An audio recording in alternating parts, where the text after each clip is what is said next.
Hello, everybody, and welcome to the Fall 2020 Data Science Showcase. We're going to hear lots of great presentations from student teams today, but first, we'll hear from the Director of Data Science Undergraduate Studies, Eric Van Dusen. Eric? Hi, everybody, and welcome. Great to have you all here. I think this is an exciting time, despite it being a pandemic semester. Things are still on the way up. So the major is bigger than ever. The minor is bigger than ever. The major has crossed 1,000 people. We have, projects, modules, things are still building and growing. So it's an exciting time that not only are we just surviving the pandemic, but things are still expanding. And I'll say, I love the showcase because I love seeing what people do. I love it. I'm really sad that we can't be there in person because there's something like really special about walking through like a hallway of posters and getting to chat with people and getting to see like these teams that are disaggregated throughout the year and getting to see people in person. But I think this is great to, have an online event, and hopefully we can see like glimpses of what different people's projects are. I guess, my big picture is that there's so much interest in getting practical project experience for students, right? Like the chancellor, this is one of the chancellor's top things. The provost is very interested in this. At every level, people are trying to figure out how to get students real research experience, how to get students real project experience. Lots of people are getting it through their student clubs. Lots of people are getting it through discovery.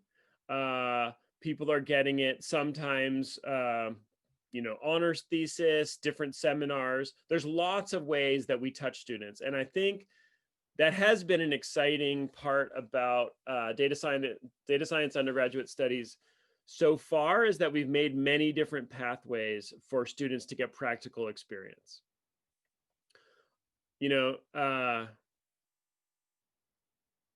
There's multiple doors to why this is so important.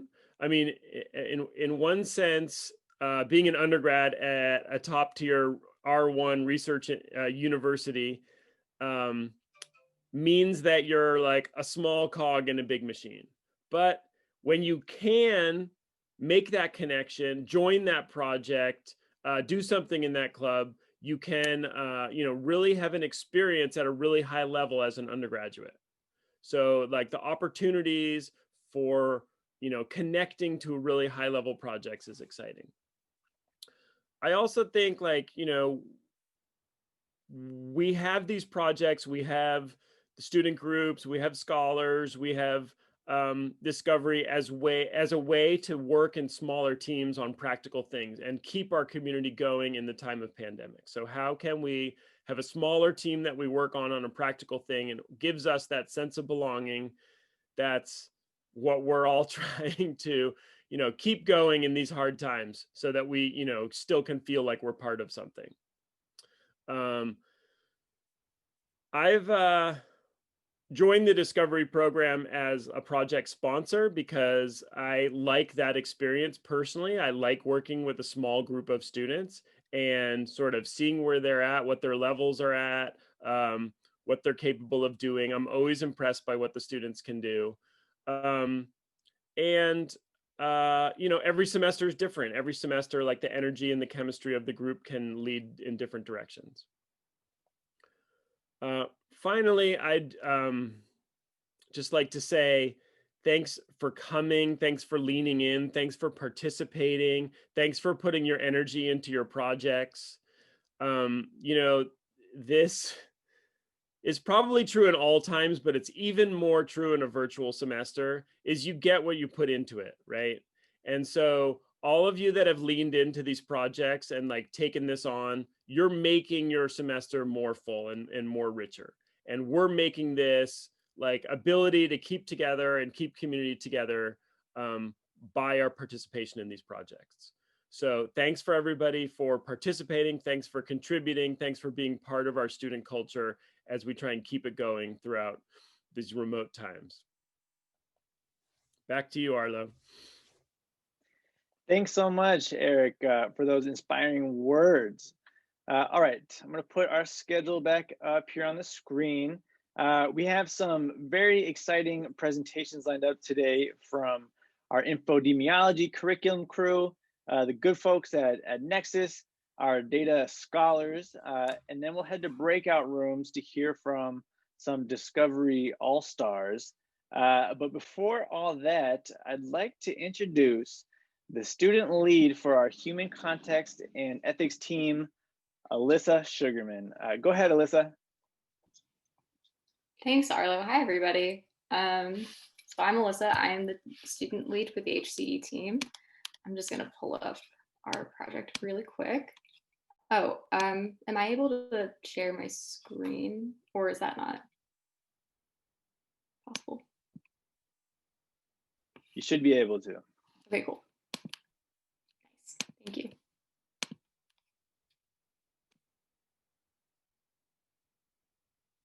Oh, I clicked share instead of present because I want to share with you, but what I need to do is present right now. So anyway, hi again, I'm Alyssa, team lead of the team. Yeah, we've been working on some really interesting curriculum projects this semester, and I'm really excited to go through one of them in depth with you, and then talk a little more generally about other curriculum packages that some of our students have done this semester. But to start, it's an understatement to say that 2020 has been an intense year for everyone. It's a year like we've never seen. There are many events that have characterized this past year, but in particular, the movement for Black lives has been especially prominent and pivotal in America. In June, protests swept the nation after George Floyd was brutally murdered by the police. And for the first time, many people are reckoning with systemic racism in our country. As people learn about institutional racism and their own internalized racism, there's been a mainstream recognition of the need for racial justice. The past 6 months have found many mainstream media outlets critiquing the criminal justice system and how it's deeply intertwined with racism and its relationship between each other. People want a more fair, accountable, and equitable justice system. But why am I talking about this today? How does this relate to technology and data science? You know, there's a belief that technology can be disconnected from social issues and institutions, but this is not the case. We create technology to coexist with human life. It's deeply intertwined with our social institutions, that including race. Data scientists, along with the rest of society, need to have a reckoning with race in relation to technology. If we want to create technology that determines outcomes in people's lives, we have to consider the interconnectedness of our technology, our institutions, and our individual lives. So on our team this semester, we've created a curriculum package that begins to address institutional racism and critiques data scientists' approach to solving human issues. In the case of Compass, we consider the complexity of defining fairness, its relations to institutional racism, and how different definitions of fairness can make an immense difference in the outcomes of pretrial decisions. So now I present to you our algorithmic fairness package. Eva and Sammy, please introduce yourselves. Hey y'all, I'm Eva. And hi, I'm Sammy. Okay, so first to give some background on Compass. Compass stands for Correctional Offender Management Profiling for Alternative Sanctions, and it's an algorithm that was created by the for-profit company Northpoint. And so in particular, it's a risk assessment algorithm that's used in the criminal justice system. Risk assessment tools determine the potential risk that a released defendant will fail to appear in court or cause harm to the public. And judges often use these assessments to decide if bail can be set or if a defendant should be detained before trial. So Compass is definitely not the first risk assessment tool that has been developed, but the use of risk scores determined by an algorithm specifically are gaining prevalence and support. So in particular, Compass is used to predict the risk of future crimes for an individual who has entered the US criminal justice system by outputting a risk score from 1 to 10, 1 being a low risk and 10 being a high risk. Compass was initially just intended to aid decisions made by probation officers on treatment and supervision of those who are incarcerated, but it has since been promoted for other uses too, including pre-screening assessments, pretrial release decisions, and post-trial next steps.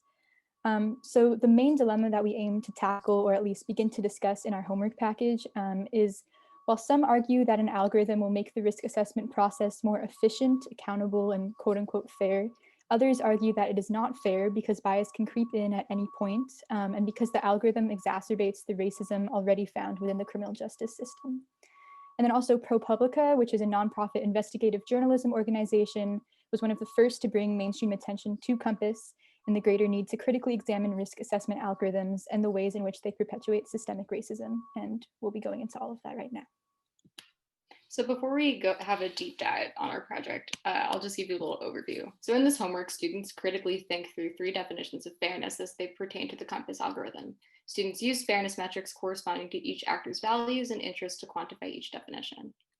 And now going a little bit more into what students learn, students will be able to identify how algorithms exist as part of socio-technical systems being technological tools that are created by and interact with humans in social institutions.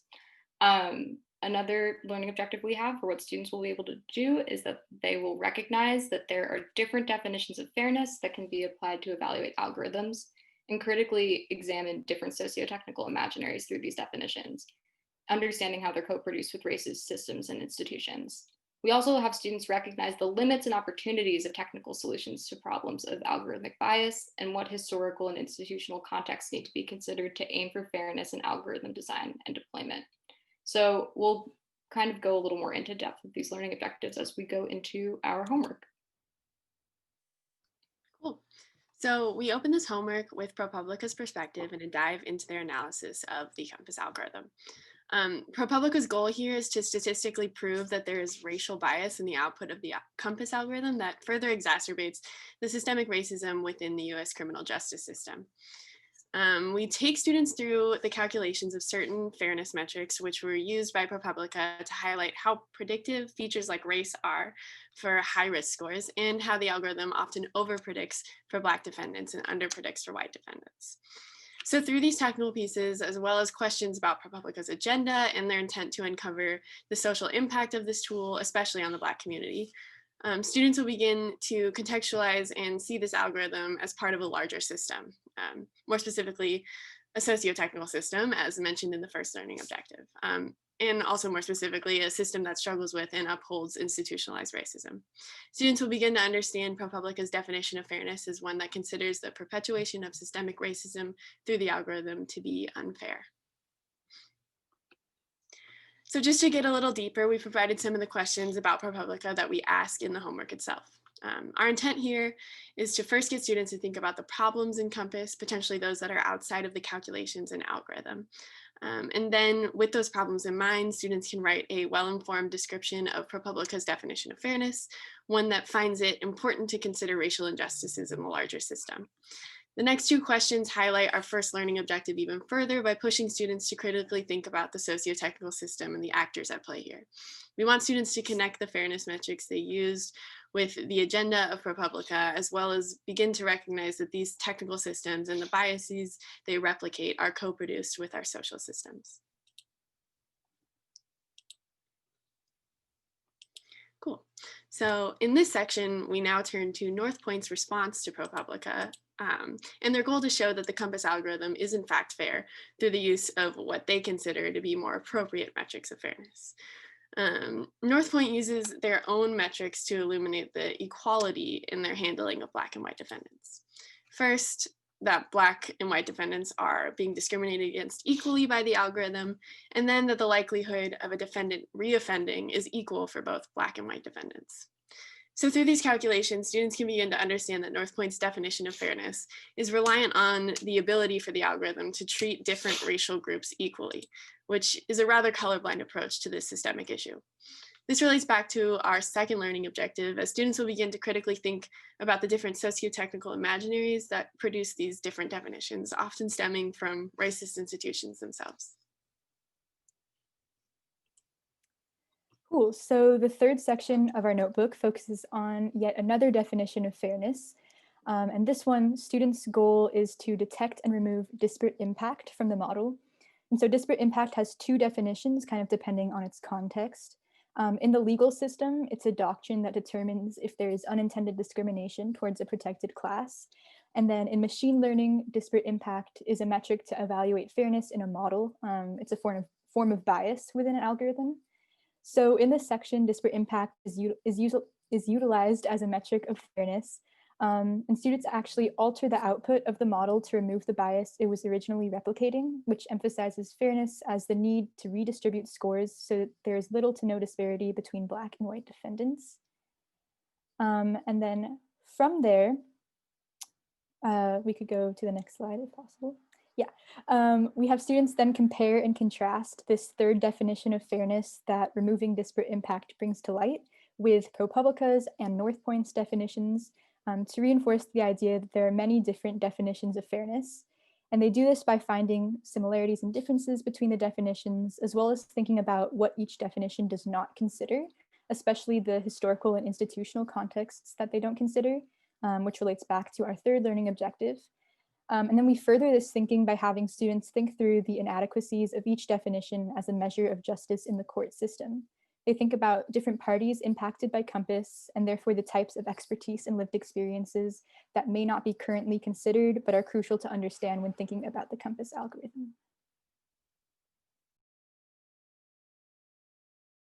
And then to conclude our notebook, we have a piece where we have students both work through questions and then we plan to have them work through them again in a discussion section as a group. So these are a little bit broader and more open, but first we have the students kind of consider how they would put the definitions into action. We have them think about their own values and consider, you know, what they find important and how that would help them determine what fairness algorithm to use if they were to use one, and if they weren't, like are they having like problems and like challenges coming to a decision. And then we have them think through how different actors would determine what is most fair, which algorithm to use. And they can consider that through judges, community members, police, technologists, other people that may be impacted by this algorithm. And this is to show them kind of how there's just so much complexity in determining what is fair, because it means so much to so many different people. Which leads us to our last piece of the notebook, which is just thinking about the greater ecosystem that Compass exists in. And that whether we use the algorithm or we don't, that we still need to be moving towards a more equitable system, and that we should be considering how to do that, whether or not we decide to use the Compass algorithm. Yeah, so that's algorithmic fairness. Thank you to Sammy and Eva for doing a wonderful job presenting that piece. Just to talk a little bit about our other curriculum packages that we have. We had a Cook County curriculum package created by Sydney True that was intended for Data 100. It's 2 homework assignments that look at home assessment and property taxes in Cook County. And like the algorithmic fairness package, it discusses fairness and bias, but it's in relation to transparency and highlights expertise in data science. And it takes students through the technical exercises of linear and logistic regression. And then we have another piece that was intended for Data 100. It's a homework and a discussion. It is sentiment analysis on Donald Trump's tweets, and it was a project that was created by Sneha Somaya and based off of a homework that already existed in Data 100. And it's looking at Donald Trump's tweets, and it teaches students how to use Vader sentiment analysis. And in this project, Sneha worked to emphasize how sentiment of a word is context dependent and considers the significance of different aggregate data abstraction processes.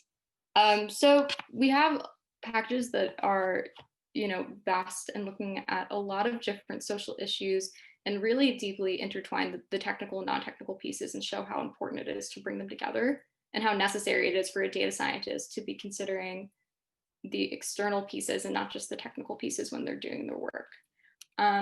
Yeah, so that's our work for the past 6 months, basically, or year, honestly. We've been working on these projects for a while. And we want to thank you all so much. And we want to thank Margot and Ari for all the fantastic work they do for us, our team, and just in general, they're the best. Yeah, so thank you so much. And we're happy to take any questions that you have. Thank you so much, HCE team. What incredible work, really. Yeah, we do have some time for some questions. We've had a question or two come in through the chat, so I can relay those. But feel free to raise your hand or drop a question in the chat if there's something you have. Eric, I see you with your hand up. We'll start with you.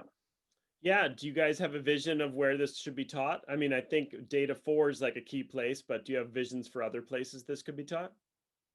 Yeah, so I'm assuming you're talking about the Compass homework specifically. And that, yeah, that we intend to have a piece for data 4 that's going to be a little different and geared more towards students who don't have technical experience. But the homework that we created that we presented today is envisioned for Data 102, which is the data science machine learning course. And they already have a lab that goes through like a very basic version of this that was created by Moritz Hart. So we're hoping that they'll be interested in implementing this more complex version of it. Fantastic. Yeah. We've got an interesting question here in the chat from Alex Gao. What kinds of methods might be used to make this more accessible to non-American students that might have a different educational and historical context? That's a fantastic question. I just want to say, first of all, I have to think about that for a sec. Even Sammy, if either of you have answers, you're welcome to start. Otherwise, I can just take a second to think.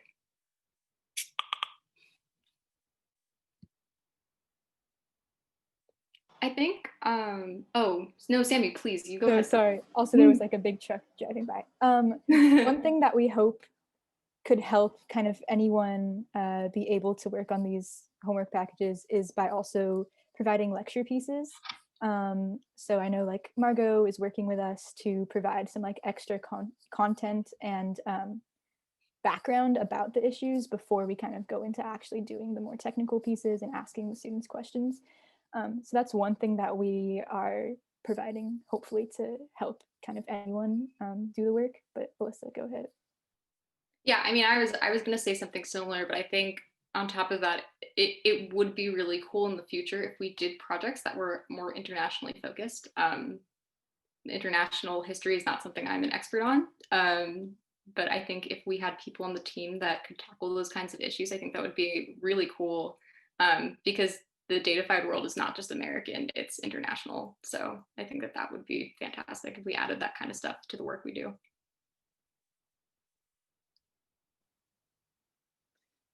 All right, we've got time for one more question here. We had one come in to the hosts. What kinds of, have you had a chance to put this notebook in front of students? And if so, what has the reception been from those students? So not yet. We haven't been able to beta test this yet. We want to, and we're figuring out, I mean, we'd like to figure out what medium that'll be possible. Yeah. Well, I'm sure lots of people will be excited to see that as well. So, all right, well, round of applause here for you all. Really great work. Thank you so much, HDE team. Okay, next up, we will be hearing from Aliana Clark and the infodemiology team. So go ahead, Aliana. Hi, everybody. It's really nice to see you. I was the team lead on the infodemiology project, which is a brand new subset of modules where there's a team of 12 to 13 students, each working on a separate public health project. So that project includes pregnancy, nutrition, and mental health. And the way that they did that was by getting a Google API to look at Google Trends data and ask some questions surrounding the behavior of users on Google's platform. So this was unique because for the first time, students were able to create their own research question, go through with faculty the project they wanted to do, and then it's a full year. So they have some notebooks that are preliminary that I will be presenting on their behalf. And then next semester, they're going to come with more of a curriculum-based Jupyter Notebook or fact sheet that can be reproduced for research. So this was with the idea that students learn best from completing these projects. And we have 13 total students that have been able to do this and meet as a cohort regularly, and then meet in specifics with their team and their advising professor. So I'm going to share my screen and go through the 3 projects that they were able to create this semester. They worked really hard, and part of the reason why I'm presenting for them is because they worked really hard all the way up until today, and I will be taking on that responsibility instead. So the first group that it was centered around search terms related to COVID and babies and the fears that some people have during this time. So this is the final notebook for the pregnancy group, and their supervisor was Sylvia Gwendelman, who is the founder of the Child and Adolescent Health Center in the School of Public Health. So their initial question was, what concerns do Google users in the United States and Canada have when it comes to coronavirus and babies? So they wanted to find out what the issue was between COVID and symptoms. And then after weeks of looking at Google Trends and a lot of lack of data, they were able to come to pick terms such as COVID and babies that included the United States and Canada, and understand how these two English-speaking countries compared with their relative search volumes of these terms.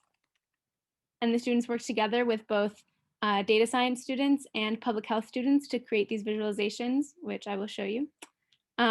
This GraphViz visualization shows the initial search term. So that's what COVID babies was, and that's what we originally tried. And then from there, what we get are these terms that are follow-ups. So what people are searching after they search like COVID babies. And you can see in certain places, like in Canada, they say specific regions of Canada. And then in this visualization, they also show some of the fears that people have related to COVID.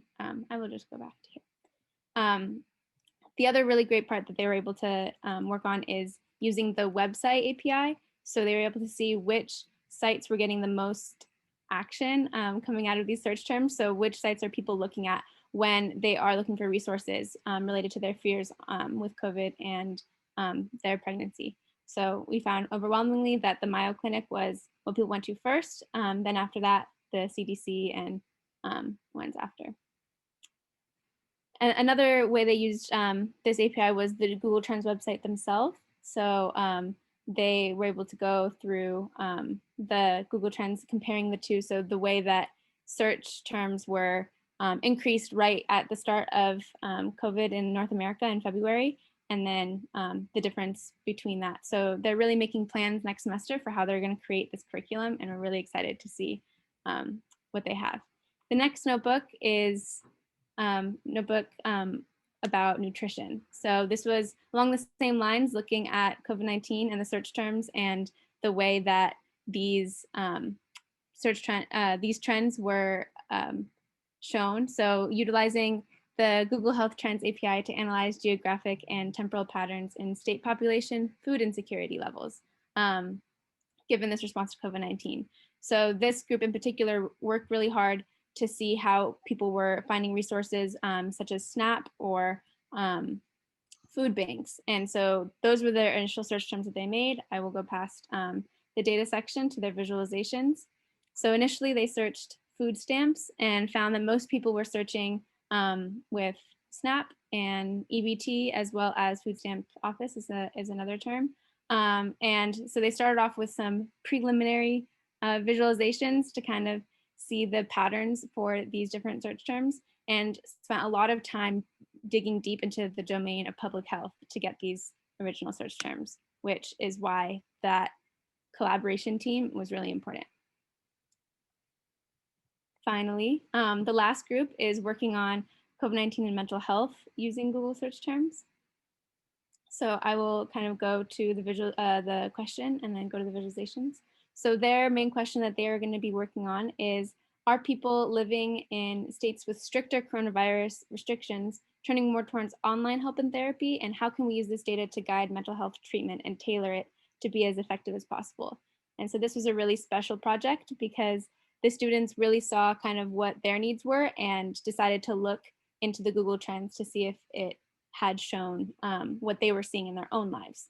So what they did was they also found data that was outside of Google Trends using let me go to the section, using a score for whether states had more strict COVID-19 regulations and how that affected the resources and what people were searching for, which websites they were going to. So this is all their preliminary research, and we're really excited to be able to share it because we think that this could be a great model for learning and doing research in the future. Every student that I asked how this went said that they learned a lot of skills for the first time doing this together and working closely. And that's something that's really special to me as someone who works in education of data science. So thank you all for your attention. If there's any questions, I can answer them. Wow, incredible. Thank you so much, Aliana. What innovative work you all have been doing. So really appreciate that. We do have a question coming through in the chat, but do we have anybody with their hands up here? All right, we have one question here that is, what are the plans for these notebooks going forward? And will you be producing more along these lines in the future semesters? Yes, so the plan is to continue this type of research in the next coming year as a year-long program. More immediate, our goal for next semester is to take these preliminary notebooks and turn them into a fact sheet that is readable to students, faculty, anyone, to be able to use the research that they've done. So part of their questions that they posed on how people are looking for mental health resources, they want to create some sort of tool or widget where you're able to look at different states and get that Google Trends data to see what real people are searching. So the idea is next semester we'll come out with a fact sheet or a widget, either one, whichever one fits the research the best, because there's 3 separate groups, to be usable for the public. Wow. Very, very exciting stuff. Okay, we have another question here. Do you have any ideas or plans for how might this information be translated to help social service providers or policymakers in funding and providing food and mental health services? Yeah, that's a great question. I think that's something that has fueled a lot of the students' research questions to begin with, especially working with their faculty advisors. I think what the main goal of this semester was to get the data and to clean it, to find usable data, to be able to extract that Google Trends,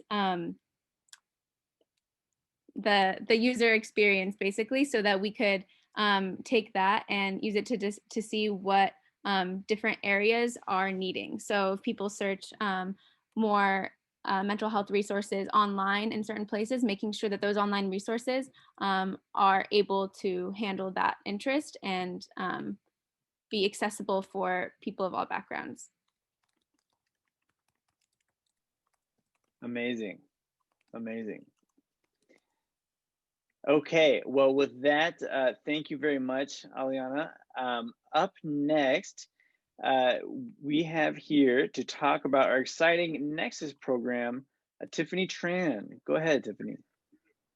Hello, everyone. Let me share my screen. Okay. So hello, everyone. My name is Tiffany, and like Arlo said, I work with the Nexus program, which is an organization under the Data Science Undergraduate Studies. The goal of Nexus is to essentially build community, host industry events, and provide academic support for students that are interested in data science. And so this upcoming semester, we're really excited to introduce a lot of new events and programs. So for example, we're launching a new mentorship program that helps students receive and give guidance and assistance to other students. And this is really an opportunity to, make a positive impact on the data science community at Berkeley. And we're also hosting bi-weekly industry speaker series. So essentially we're having Berkeley alumni from different sectors such as entertainment, business, tech, health, and government come and speak about their professional journey and other pieces of advice. So if you're interested in learning more or getting updates from us, feel free to like us on the Facebook page, which is on like the screen right there, as well as signing up for our newsletter to get updates and announcements regarding, when our live live application comes out for the mentorship, as well as, signing up for these Zoom events for our speaker series. And if you have any other questions or inquiries that you'd like to send us, feel free to contact us via the email and we'll definitely get back to you. And thank you. Yeah. Thanks, Tiffany. What a cool opportunity. I'm just curious, what activities have you been able to do to date with different data science clubs, and how has that gone? Yeah, so for this semester or this past semester, the big event that we've done is essentially the conversations with like the data science professionals. So it's similar to our speaker series that we're planning to host next spring, but on a more like smaller scale, I guess you could say. So we're expanding upon that and making it a lot more diverse and inclusive of a lot more professionals. So that's what we've done. We've also hosted a lot of like social events with people in different data science clubs. So if you're interested in like getting to know other people in the community and getting to know like what other clubs have been up to, like we're also going to be doing that, continuing that, I guess, sentiment in the future as well. Excellent. And one last question here. Is this an opportunity that is available to strictly data science clubs or clubs that are associated with the data science major, or can other sort of adjacent student groups get involved as well? So essentially, Nexus is becoming an organization that is open to everyone. So not just strictly restricted to anyone that's in a club that's data science related, but even if you're not in a club, or if you're not even a data science major, if you're a minor, anything along those lines, if you're just interested at all, then our events are open to everyone. Essentially, you would just sign up for our newsletter or Facebook page, and we would send you our Zoom link, like registration, and you could go to that. So it's not restricted. It's anyone that's interested in data science, since we really want to be inclusive and allow anyone the opportunity to just learn and grow within the community. Excellent. Excellent. Well, it's really, really exciting stuff, and really looking forward to watching the program grow. Thank you, Tiffany. All right.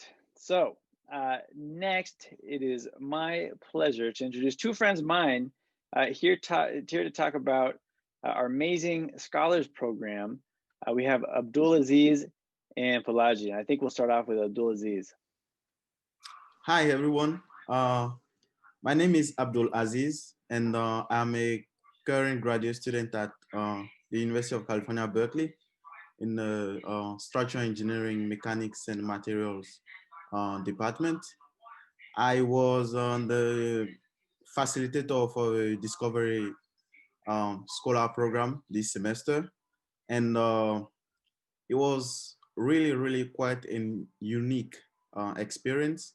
So in summary, it was like a 1.5 hour once per week seminar. Especially it was a professional seminar, and where I will guide the student through. I will like guide the student through. Research and professional development, like workshop. Things like project management, like we talk about like human resources, and we talk about true leadership colors, and like how they can understand themselves and they can understand the student that they are working with. And we also talk about like project planning. We had like one-on-one career advising, where we talked about the resume, that like there were their resume, and like how they can also apply for jobs. I think one important aspect of the program was the fact that the program, yes, we were monitoring what they were doing, during the research that we were doing, but also we were like building the capacity to take on other projects outside of the classes. So I think in summary, yeah, that's like how, like what the program was about. And I was extremely grateful to actually be part of a program, and it was like much more of a really a learning opportunity for myself as a facilitator. And from the preliminary feedback that I got from the student, I think it was such a great opportunity for them to actually learn more not only from the technical side, the technical aspect of things, but also building their interpersonal skills while they are doing research. Yeah, thank you. Thank you, Abdulaziz. So Abdulaziz runs one part of the Scholars Program, and we have Palazi here to talk about another aspect, and then we'll take questions about the Scholars Program in general after we hear from both speakers. Palazi, go ahead. Hello, everyone. My name is Pelagie, and I am a fourth-year graduate student in industrial engineering, and I was also the Pathway Seminar facilitator for the fall 2020 semester. The Pathway Seminar, in many ways, is an exploration. It is, for many of the students, their first foray into data science. So a lot of them are taking their very first classes, be it data 8 and usually at most data 100. Actually, some students are quite advanced, which makes the seminar a bit complex because each student have very specific needs. We do a variety of things, from discussing soft skills like how to reach out to an industry professional or professor to ask for resources or to get a job or research position, to things like how to develop your resume, how to prep for data science interviews. We also wrapped up the semester with discussing how to actually create individual projects and how to host them using GitHub and personal websites to create individualized portfolios. It's been very much a learning experience. As I mentioned, each student goes through this process, has different needs. The students go through 2 sets of explorations where they have to work on just individual exploration. So trying to learn more about data science in a context that interests them. So some students have done projects like using data sets and different data science tools to kind of learn how to become better at using those tools, like Python with pandas and so on. Other people have tried to merge their interest in data science and a specific field area. I know there's some students that are combining it with solar energy this semester. Some other students are both psychology majors and minors in data science, and also public health majors and minors in data science. So seeing where these 2 areas interface is also another thing that they can do through the explorations. Other students have just done things in general by like looking at all the data science resources that exist on campus and trying to kind of collate all the resources into a bank of information for themselves and for other students, and even just attending conferences and workshops in Berkeley and in the local area to be able to get a better sense of data science. Yeah, we also have speakers. We had speakers that usually spoke about the experience in industry. It actually varied by speakers. We tried to get speakers that were from different walks of life. We had someone that spoke about data science in the COVID-19 research area. We had also another speaker that was talking about her experience as a people data scientist. And then we had a panel from change.org where there were different female technical leads. So we had a technical lead, we had a HR manager, and we had a head of machine learning come and talk about their experience and just answer different students' questions. From what I gathered, the students really gain a lot from hearing from people that are in industry and actually doing the work. So moving forward, that is something that we want to expand more in the journey.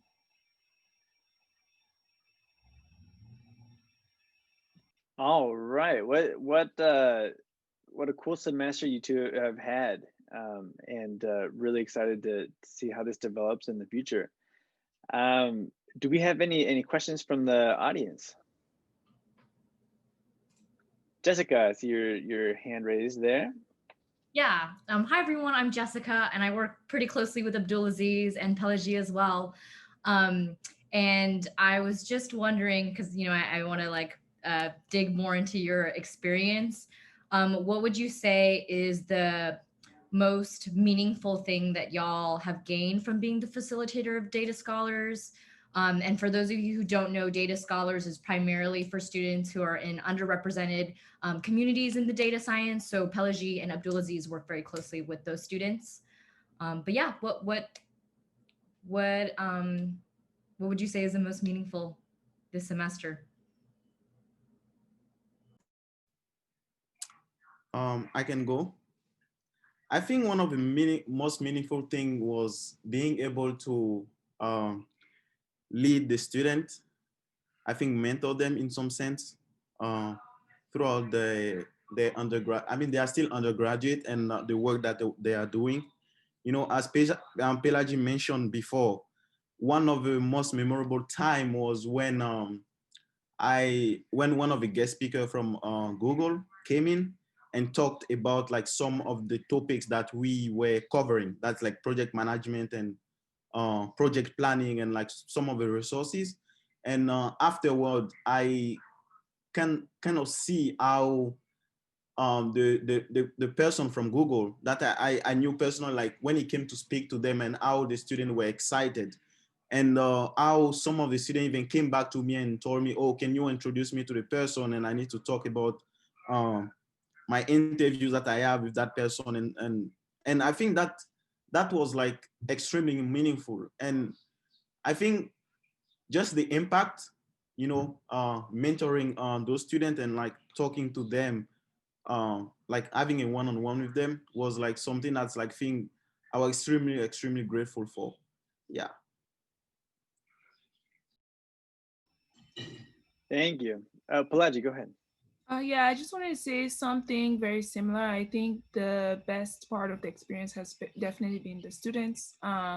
You know, being energized by new data scientists, upcoming data scientists, and also just feeling like I was contributing to their growth one way or the other, either by presenting them with new information or connecting them to the resources they need, was definitely very rewarding. I also can think of a few students that I feel like I helped them find some sort of directions for their next steps, which to me was really rewarding because I appreciate all the people in my life that have helped direct me academically and career-wise.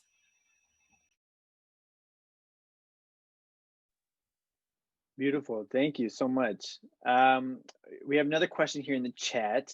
What are some challenges that you've faced in the Data Scholars journey? I can go ahead. I think maybe one of, I mean, related to the seminar, I think one of the challenges I would say it's like being able to manage those individuals as a whole. Like, you know, like you have a lot of students that are going to ask you questions and everything. And I think it was a little bit harder because, you know, you have the sense of helping those students grow as data scientists who will impact the world in the future. But I'm also like, I think that was one challenge, but I also like want to say that I personally was able to like overcome this challenge thanks to the amazing support from Jessica. Also like really back us up like when we felt like a little low and when we needed resources for the students. Yeah, I think that was like something that was really I think really meaningful and really I think impactful. Yeah. I completely agree with Aziz. Jessica gets a gold star for support and reaching out and touching base with us and making sure that we were doing well as the students. I think for me, the biggest challenge this semester was the remote setting. I think the Pathway seminar is very much an interactive process, and I think discovery is also like that. And to some extent, some of the parts are better done by like human interactions and social interactions, like how best to practice networking than to, you know, do it with the people in the room. And also just this micro environment that forms in a classroom where you interact with people and you can kind of like plan to meet outside of the classroom. Because some of the feedback that I did get from my students was that there was some feeling of isolation. at some points during the seminar, which I could help with, but in the end, it's like it's not as easy to feel connected online. I think we definitely understand a bit more what being remote and teaching online looks like now. So I feel like moving forward, this could be less of a problem, but again, just is an inherent problem that we are going to be dealing with, at least, for next semester.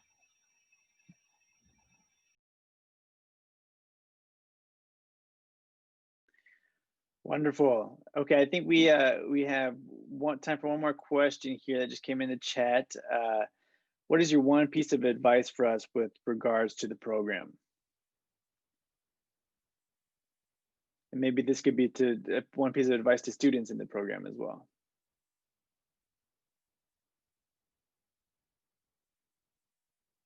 Okay, I guess I will go first because I think I've been putting Aziz on the spot all the time.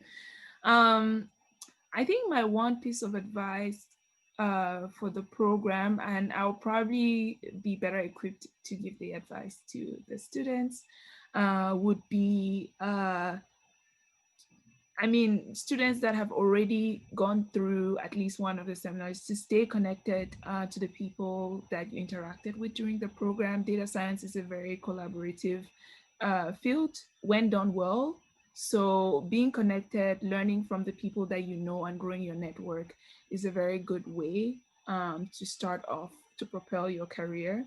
And for people that haven't been involved with data scholars, I would say definitely join this community. It's a great way to get connected and be in an open environment where you can grow and thrive and ask questions that you may not have the room or agency to if you weren't in that area. Yeah, I think I'll back Peladi on that. For the student who already went through the program, definitely stay connected. And we are like, I think I told my student that like I'm always there if they have any questions or like need something from me. And I think, as she said, like it's an amazing community. I think I have been part of a community for, I think that's gonna be probably like second year now, because I started as like a curriculum developer and as a structural engineering student, and this is not even my major. And I kind of feel like really, really privileged to be part somehow of this community and contributing, and looking forward to work, keep going in that trajectory and like, building more connections. Yeah.